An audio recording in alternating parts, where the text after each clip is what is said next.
Assalamualaikum warahmatullahi wabarakatuh. Ya, perkenalkan, nama saya Fuad Zaki Nur Rahman dengan NRP 5322600011 dari Program Studi Teknologi Rekayasa Multimedia Politeknik Elektronika Negeri Surabaya. Ya, hari ini saya akan mempresentasikan makalah saya yang berjudul Pentingnya Implementasi K3 dalam Pelatihan CSMS untuk Meminimalisir Risiko Kecelakaan pada Pekerja Kontraktor. Pertama, latar belakang saya dalam memilih tema ini ya dikarenakan kan dalam industri kontraktor risiko kecelakaan kerja itu tergolong sangat tinggi akibat lingkungan kerja yang kompleks dan seringkali sulit dikendalikan.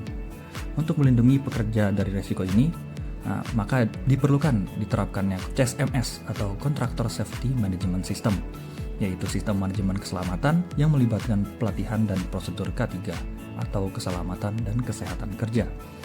Namun, kasus kecelakaan kerja masih sering terjadi selama pelaksanaan pelatihan CSMS, yang biasanya disebabkan oleh kurangnya pemahaman pekerja terhadap prosedur K3 serta minimnya pengawasan.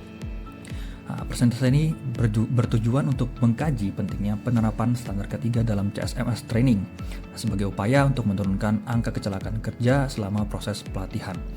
Selain itu, presentasi ini diharapkan dapat menjadi panduan bagi penyelenggara pelatihan, pekerja, kontraktor, dan pengawas lapangan dalam memahami peran K3 dan melaksanakan CSMS training yang aman serta efektif. Selanjutnya, konsep dasar CSMS dan K3 dalam konteks pelatihan.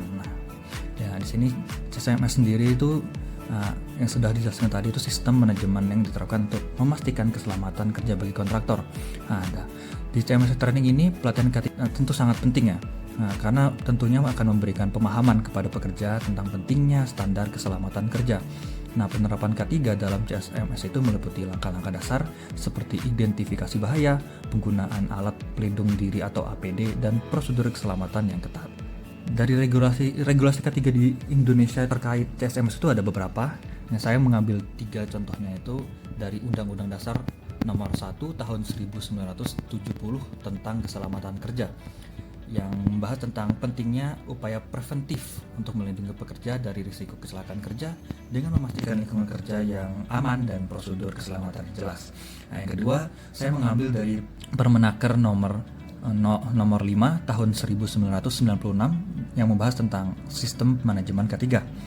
Di sini Permenaker menekankan kewajiban perusahaan untuk memberikan pelatihan keselamatan yang sesuai bagi pekerja kontraktor, termasuk standar K3 yang relevan untuk operasi lapangan. Yang ketiga, saya mengambil dari PP nomor 50 tahun 2012 tentang sistem manajemen keselamatan dan kesehatan kerja atau SMK3. Yang di sini membahas dan mengharuskan untuk perusahaan untuk menerapkan sistem manajemen K3 yang sesuai dengan jenis pekerjaan dan risiko yang ada. Ada beberapa teori K3 yang saya gunakan untuk mendukung pelatihan dalam CSMS. Yang pertama itu ada hierarki pengendalian risiko, terbagi dari eliminasi, substitusi, kontrol teknik, kontrol administratif, dan penggunaan APD. Jadi contohnya nanti seperti penggunaan simulator sebagai penggantian alat berat. Jadi untuk menghindari risiko yang seperti menggunakan alatnya asli, jadi kami bisa menggunakan simulator atau seperti modelan game itu untuk simulasi sebelum menggunakan alat yang sebenarnya untuk mengurangi risiko kecelakaan.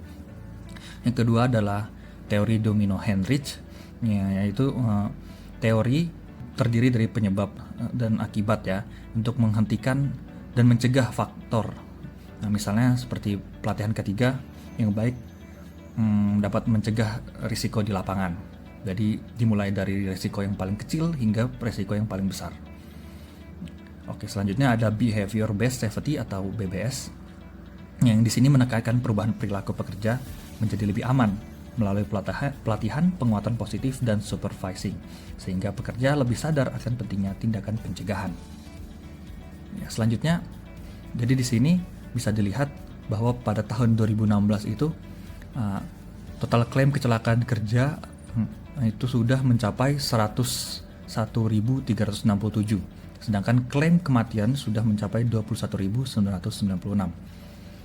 Di tahun 2017 meningkat menjadi 123.040 dan klaim kematian menjadi 22.232 dan seterusnya hingga tahun 2020. Pada 2022 menjadi puncaknya total klaim kecelakaan kerja, dan ini perubahannya sangat signifikan ya.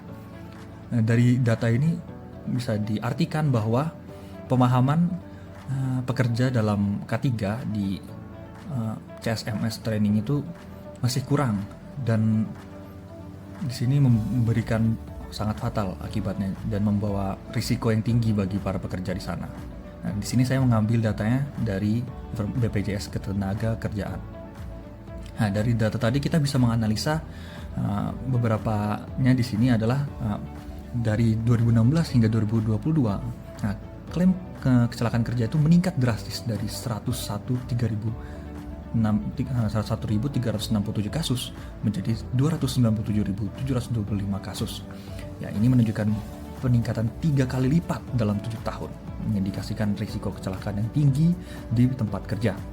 Nah, dan untuk kematian sendiri, sini meningkat tajam, sangat tajam, bahkan dari angka 21.996 yang diklaim pada tahun 2016 menjadi 103.349 klaim pada 2022.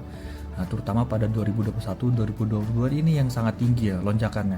Nah, dan ini mendesak penanganan keselamatan kerja dan kesadaran untuk penggunaan K3 yang sesuai standar. Ini ada beberapa implikasi pada penerapan K3 dalam CSMS training. Jadi yang pertama itu ada urgensi penerapan K3. Nah, dari data tadi yang telah kita simak bersama, di situ menunjukkan bahwa kecelakaan dan kematian kerja merupakan masalah serius di Indonesia, khususnya bagi pekerja kontraktor yang rentan terhadap kecelakaan. Tingginya angka kecelakaan dan kematian ini menunjukkan bahwa pelatihan K3 dalam CSMS sangat penting untuk mencegah insiden yang merugikan pekerja dan perusahaan. Yang kedua, ada dampak penerapan K3 yang efektif. Nah, dengan menerapkan K3 yang efektif dalam CSMS training, risiko kecelakaan dan kematian di tempat kerja dapat dikurangi. Nah, peningkatan kompetensi keselamatan pekerja kontraktor melalui pelatihan yang memadai akan berkontribusi pada menurunnya klaim kecelakaan dan kematian. Yang ketiga, tantangan dan rekomendasi. Nah, tantangan dan rekomendasi di sini tuh meski penting, penerapan K3 sering kali mengalami tantangan seperti kurangnya pemahaman pekerja, kurang pemantauan di lapangan, dan lemahnya enforcement regulasi K3. Oleh karena itu, disarankan agar perusahaan kontraktor meningkatkan efektivitas CSMS training dengan memperbarui materi pelatihan, menekankan pentingnya kepatuhan terhadap prosedur keselamatan, dan meningkatkan pengawasan selama pelatihan.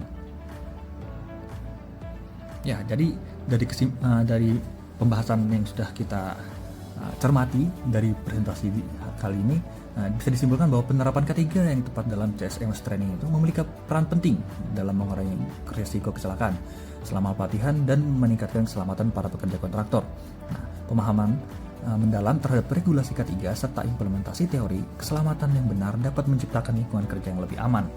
Nah, untuk mencapai hasil ini, perusahaan perlu melakukan penerapan K3 secara konsisten serta melakukan pengawasan ketat selama pelatihan.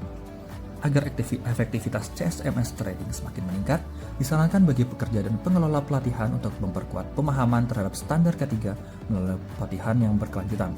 Selain itu, perusahaan perlu melakukan evaluasi berkala untuk menilai efektivitas pelatihan dan meninjau kondisi peralatan serta lingkungan kerja secara rutin, sehingga standar K3 dapat diterapkan dengan benar dan berkelanjutan. Berikut ini adalah daftar pustaka yang saya gunakan dalam menyusun presentasi dan makalah yang setelah saya kerjakan. Ya, mungkin sekian apa yang bisa saya sampaikan dan apa yang bisa saya bagikan kepada teman-teman dan rekan-rekan semua. Ya, saya undur diri. Wassalamualaikum warahmatullahi wabarakatuh.